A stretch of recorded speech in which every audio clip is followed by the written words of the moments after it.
The geese are very talkative today.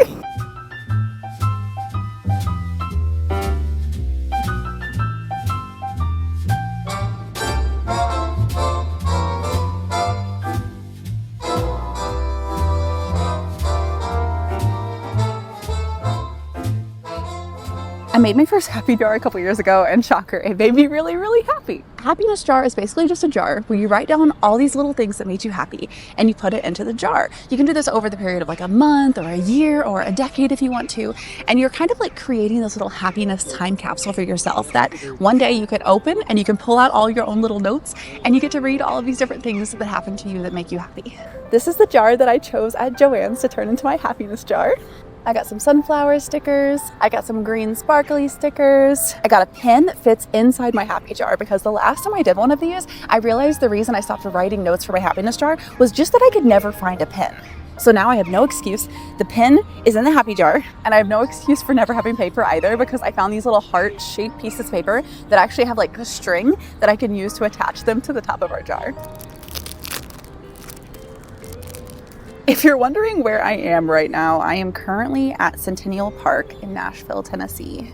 I symbolically wanted to come here to create my happy jar because going outside is one of the things that makes me the happiest. Being outside, just literally in any capacity, makes me so happy, but I am so bad at taking the time every day to just go outside. So I literally almost filmed this in my living room that y'all know so well with my mushroom wallpaper. And then I decided that it would be better to do something today while I made my happiness jar that would give me something to write and put in my happy jar.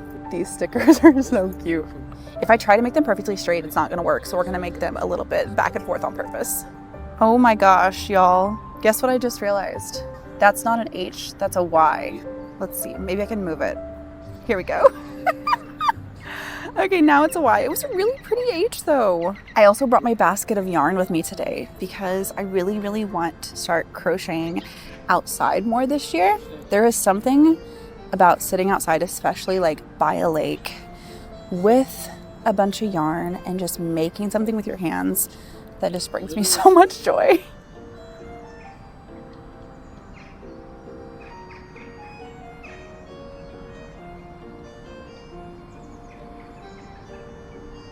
It's so cute.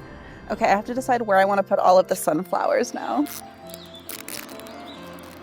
I've always wanted to do like a real time capsule, like truly create a time capsule and bury it in the earth and open it when I'm like 80 years old, but I haven't actually done that yet. But this feels like a good close second. Having my own little jar of happy notes that I can go back through and read, maybe at like the end of the year. I'm honestly not sure how long I want to fill up this happy jar before I go back and read it. Probably at least a year. Maybe we'll wait longer. Y'all will have to let me know if you ever made a happy jar, how long you waited to go through it. The last time I made a happy jar, I waited about a year to go through it, but it honestly made me kind of sad because I was so good at adding things to my happy jar for like the first maybe 3 months of the year that year, and then I just stopped. So while it was beautiful to get to go through and read the happy things from the start of the year, it made me like a little bit sad that it just randomly stopped. I could tell when it stopped, you know, I could tell like based on what was going on in my life. So this year you guys have to hold me to it in the Discord and the comments. Just, you know, maybe every like month or so check in and be like, hey, have you added to your happy jar lately? Now that we have our jar complete, let's add on our little hearts. These are really cute. They're like supposed to be just little tags that are shaped like hearts. I got them at Joann's. And I just think it'll be really cute to have these tied around the top of the jar.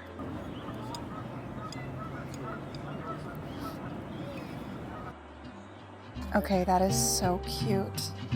I don't know if this is strange or if this is meta or what, but my first note in my happy jar is going to be, I made a happy jar at the park. It was beautiful. I think I'm gonna fold them in half too, so I can't sneak a peek and like read them until I'm ready to open the full jar.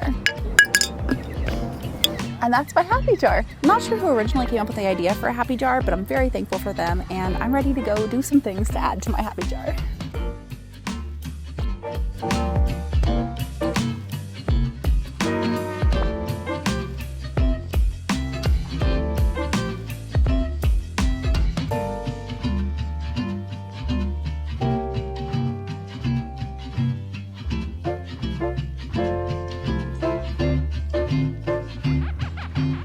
In honor of starting my happy jar this week, I wanted to like go a little bit out of my normal comfort box and look for some new places that would bring me joy. And y'all, I found this little plant store in East Nashville. It was so cute. It's called Desert Vine, or maybe Desert and Vine, because there's like a plus sign. I bought this little string of pearls. Isn't she so cute? I also bought this string of spades. I have a friend who has a string of pearls and she gave me some like pieces to propagate and they did not propagate. So I'm really excited to have my own string of pearls now. Also in East Nashville, I just went to this little bookstore called Novelette and they were doing the blind date with a book. There were 2 book blind dates that I was just having so much trouble deciding between. The first one was historical fiction, mythology, and a family curse. And the second one was fantasy, witches and witch hunting. And the last thing that it said on the paper bag was road trip LOL. The road trip LOL got me. I have to know what this book is. And based on this description, I don't think that this is a book that I own or have read before, so let's open it and see what it is. Ooh, I have never even heard of this. Have you guys heard of this book? Have you guys read this book? It is Meeko. The last time I read a book that I'd never heard of and knew nothing about going into it, it literally ended up being my favorite standalone book of all time. So I am very excited to read this. The back of it says, spellbinding and utterly original, Meeko shows the power women can wield when we join forces. I'm very excited to read this book. Let me know if you guys have read Meeko. In honor of doing more purposeful things that bring me joy and happiness, I'm gonna take you guys with me to one more place today in this video. We are going to be going to one of my favorite places, the Sunflower Bakehouse. Josh recently had to go gluten-free and the Sunflower Bakehouse has so many good gluten-free options. So let's go to the Sunflower Bakehouse and let's find like a fun bread or a muffin or something like that for Josh and something for me too. Have you ever noticed the more you think about something, the more you start to see that thing in the real world? Like, you might never think that you see red cars on the highway, but then whenever you think about a red car, all of a sudden you're going to look around and you're going to see red cars everywhere. That's kind of how I see my happy jar. I want to use my happy jar to teach myself to look for all of the beautiful little joyous and happy things in my everyday life, no matter how big or small. Over on Snapchat, I do this series called Tell Me Something Happy, where about once a week, I ask y'all to tell me something happy. You share your happy stories with me, and I share them with our community. And it might be fun to do that here too. So if you have something happy that you want to share, leave it in the comments below so the Sunflower family can cheer each other on. And let me know, are you going to make your own happy jar?